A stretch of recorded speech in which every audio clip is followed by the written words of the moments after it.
Hey guys, just wanted to make a video showing you a little bit more about RPG Maker MV, the program I'm using to make 2Light. Could make this video really long, but I know that's not super interesting to a lot of you, but I just wanted to give a little bit of information, just kind of show you the general process of how everything works. I know some of you might be experienced in game design. This is the program that I chose to use for this game just because I think it suits my needs pretty well, and I'd be interested to know how it differs from other programs. But as I said, this just fits my needs and really is suited for the type of game that I wanted to make anyway. So let's get started. As you can see here, there's lots of different maps on the bottom left-hand corner. These are what all these different things are, different maps that I have. And the game is it's really built around the concept of maps and events on those maps. So each of these little grid squares, you can place an event on every grid square. You see these little guards here are events. I have events here for moving to a different map. These people are everything that has a little white box around it. You can see I've created an event. And that's really the core of how this functions, is through events, doing different things when you interact with them. So it's easier to explain, I guess, by visually seeing it. Let me just open up this event here. Here we have an old woman in the castle. You walk up to her and she says, "I couldn't stand being stuck in the audience chamber with all those people. I need some air." It's pretty simple and standard interaction there. So what goes into this event? First of all, you have it named, so you can keep track of exactly what events it is. This is event 11. You can choose an image for the event. That's why it looks like an old woman. And then here is where all the fun stuff happens. This is where all of the actual happenings occur. It's the contents. You can add different, I don't even know how to say it, but different commands, I guess, is the best explanation. Different commands to this event. So you can show text, show numbers, control switches in the game, change the picture of it. I mean, it's, as I said, this could be a very long video, but I don't want to make it that. So just for simplicity's sake, let's say I wanted to make her say something else. I would say show text, and you can add a face graphic if you want. You can say, "This is more things to say," and that's not grammatically correct. Yeah, so now when you would talk to her, she would say that first thing, and then she would say that.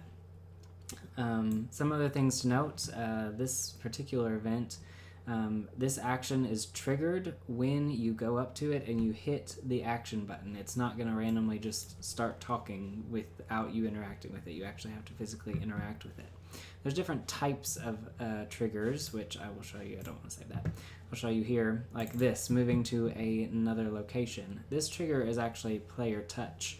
If I wanted to go out of the entryway here, all I would have to do is walk down and it would lead me outside.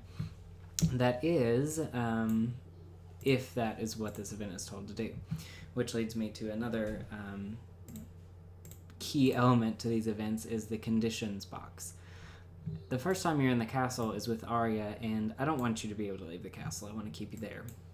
So by default, this event is set up to have Arya say, "I really shouldn't go out again," and it automatically moves the player up one step. It doesn't let you go outside. But later on in the game, I want you to be able to go outside. So that's when these conditions and event pages and tabs are really, really helpful. So as I said, by default, you can't go outside, but on page 2, you can see I have a condition of, if switch go to castle is on, this is what this event carries out instead. It plays some sound effects, and then it transfers you to the next map. I use switches in this game to control the storyline. Basically what happens is I have another event, and once you hit a certain point in the game, it turns a switch on that says that you are this far in the game. And that interacts with all the other events that have pages that have the condition of that switch being on, and allows those events to do different things. That way I don't have to have, 3 separate events for these different actions. That's all in the same thing. They just do different things based on what switches are on.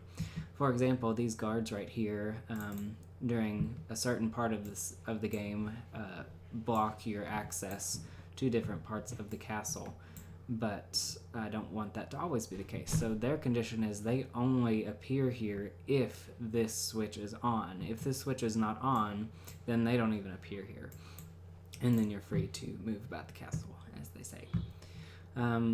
Another interesting thing, or that I find interesting, is the movement of the characters. If you go into one of their event menus and you go to their image, you'll see this is the image. This is the full image that it's selecting this on. RPG Maker has a set formula of these images are a certain width and certain height, and it knows that everything in this quadrant basically is one character, and then within that it has separate quadrants of different images. You have a down facing, left, right, up facing image.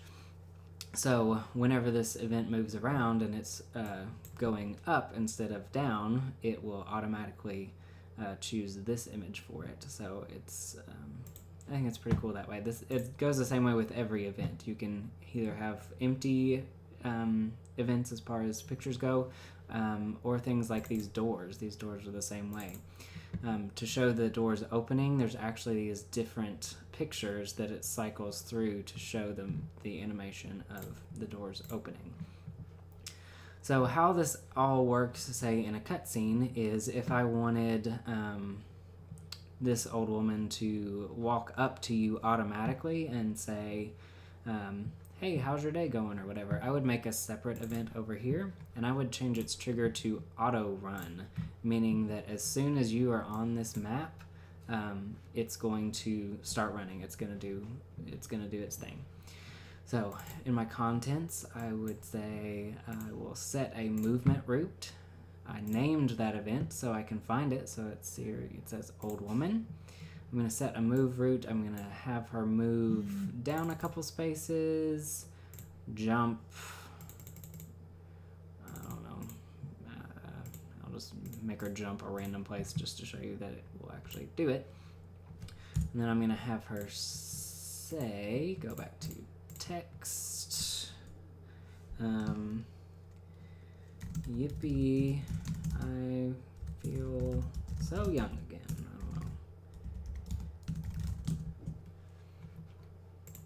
know. Alright, so that will mean she's going to move down 3 spaces, and then she's going to jump to some random location, probably not any place she would actually jump, but that's okay, and then she's going to say this. Another key thing that I need to do before I save this is if I left it like it is on auto run, it would do this indefinitely. She would move down 3 spaces and jump and say that, move down another 3 spaces, jump, say it again, over and over and over again, and the game would be broken because you couldn't do anything. So I don't want that to happen.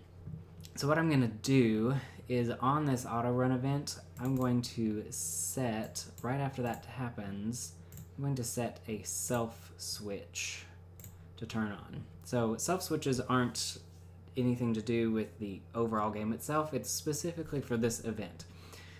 So now I can make another page and leave it blank, meaning nothing's going to happen, and make the condition self switch A is on. That's what we turned on right here, was self switch A. So now it's going to run through this list. It's going to finish. Self switch A is going to turn on. It's going to jump over to page 2 because now that is the condition that's met, and it's going to stop doing everything. So let's hope that I didn't screw anything up, which is very possible. And we're going to set our starting position, and we're going to see what happens. Well, no, I'm not going to do that because I'm going to be in her way. So I'm going to start over here. And then I'm going to play. So let's see what happens. Game starts up. Loading. Our old woman moves down a couple spaces. She jumps off the screen. Says, yippee, I feel so young again. and then she stops. You can see those guards aren't there currently because when it starts out, none of the switches are on. So the switches that are required for them to show up are not on, so they're not there. So everything's working pretty good. And even though I'm not Arya right now, I should say I really shouldn't go out again. So that was even longer than I had really planned on, but I hope somebody found that somewhat interesting. Can't wait to show you guys more. Have a good day. Bye.